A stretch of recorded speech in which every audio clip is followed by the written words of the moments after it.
Shalom and good day all, this is Tehillim29 back again for another indie comic review, and in this indie comic review I am reviewing Tinian's Wynd and Frank Cho's Fight Girls. So we'll jump right in and begin with Tinian's Wynd. So first things first, does this cover in any way, shape or form cover something that is happening within the story or is connected to anything within the story? In some part it is, but it felt like a very weak choice for the cover. In that I gave it a 6 out of 10. Now I'll show you some art in regards to the beginning, middle and the end of story. Now this is some of the art around the beginning.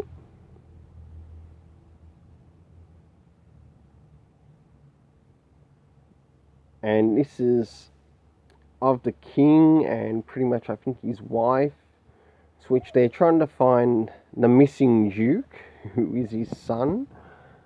And has also gotten the vampires involved in looking for him.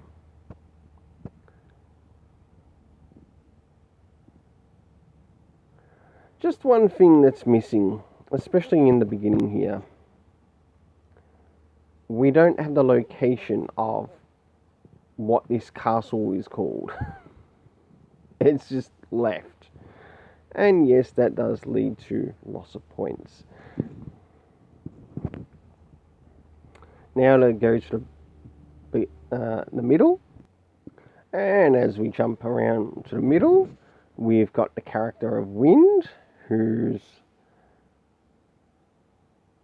made his appearance known to someone that's like a bit of a elderly person who are among the fairies in this particular story.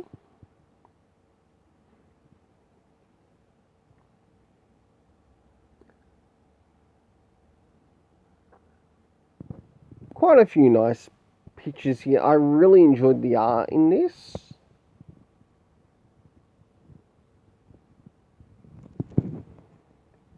I'll now jump towards the end. And last but not least, around the end, to which we see one of the vampires has captured one of the friends that Wynd had made.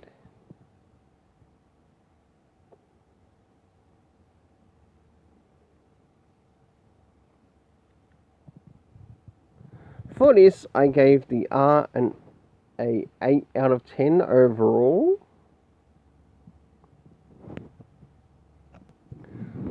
As we move into the story, and also the things that I enjoy in my story, there were, of course, no comic references, points lost, no indication of time when some of this is taking place. Even though you did get to see it in the art, it wasn't pointed out sort of like as to sort of like what time of the night that this was happening, which would not hurt the story. I think it would help it more. We did get the location of one particular area where Wynd and some others had gone to. Wynd and Oakley had gone to. Of course, we saw Fawn, the vampire,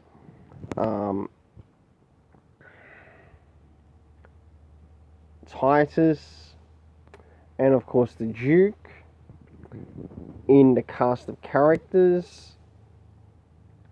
And the location that we ended up seeing was the Spritel House. It was made out in the art. You could see it was brought up in the art.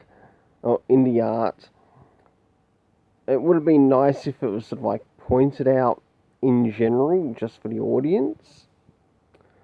To which I gave the story a 6 out of 10 overall. But I must admit, the art in this I did enjoy, more so than the story. Time to move on to Fight Girls. As we jump into Fight Girls, And also, jumping into the first things first, the cover raising. Does this cover in any way, shape, or form connect to something that's happening inside the story? Sure enough, it does, and I gave it a 7 out of 10. Now it's time to move into the internal art. Okay, this is some of the art around the beginning of the story, and a big thanks to Frank Cho as well, because he is actually putting in things that I enjoy seeing in my stories. Cast of characters. Nice to know. We've got those in the red, those who have lost their lives in the story so far. Those in the blue are those who are still presently alive in the story.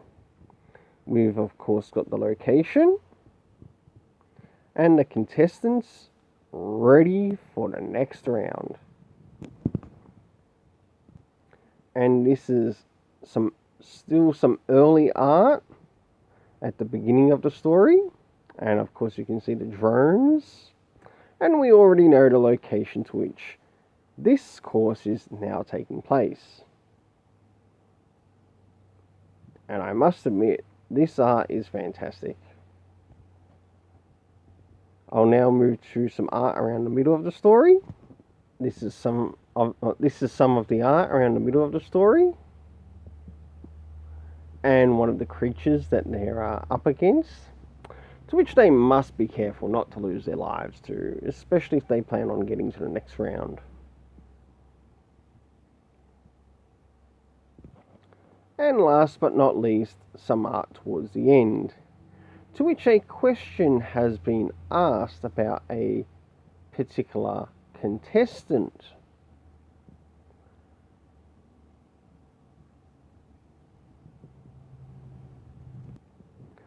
For this, I gave the internal art 7 out of 10. Jumping into the other things that I enjoy in the story, references, none. Time, we didn't get any references to what when this was taking place time-wise, but that's not to say it didn't make up in regards to, say, some of the additional locations in the story. And this time we visited, of course, we saw the floating city, Grace Point 1. We ended up going to the desert. And we ended up going to the deep mine, Halgrave, the records department, where it's got all the archives in connection to, say, a lot of people. And you can see that there was a reporter that went through, and that was quite interesting as to how they're sort of like investigating as to, okay, has there been any rigging that's been happening within this particular game or not? Just like questions like that, and also looking into the history of the characters, and you do get to see that happen in here, and it really brought out a lot of the lore of what's happening. And there was also a visit towards the end to which you saw the person that went to investigate about this particular character that's on the front cover, Kendra. And he ended up going to the area of Sector 5, to which he went to like find out who exactly this person is. Only to find out that, okay, there's a bit of a mystery behind this person now, and we don't know if they are who they say they are, or if they're someone else. So, the cast of characters of those who have survived so far, Jax, Kendra, Kelsey, Reach, Tora, and of course, Pando. To which I gave this story an overall rating of 7 out of 10. Wow, I must admit, I'm looking forward to the next issue. This is on for ongoing, and you know what? I like fight girls up against Wynd. Hey, you gotta get some good story from somewhere. And it's nice to put Frank's show up against Tinian in this, because it's nice to see how both sort of differ from each other in their indie works.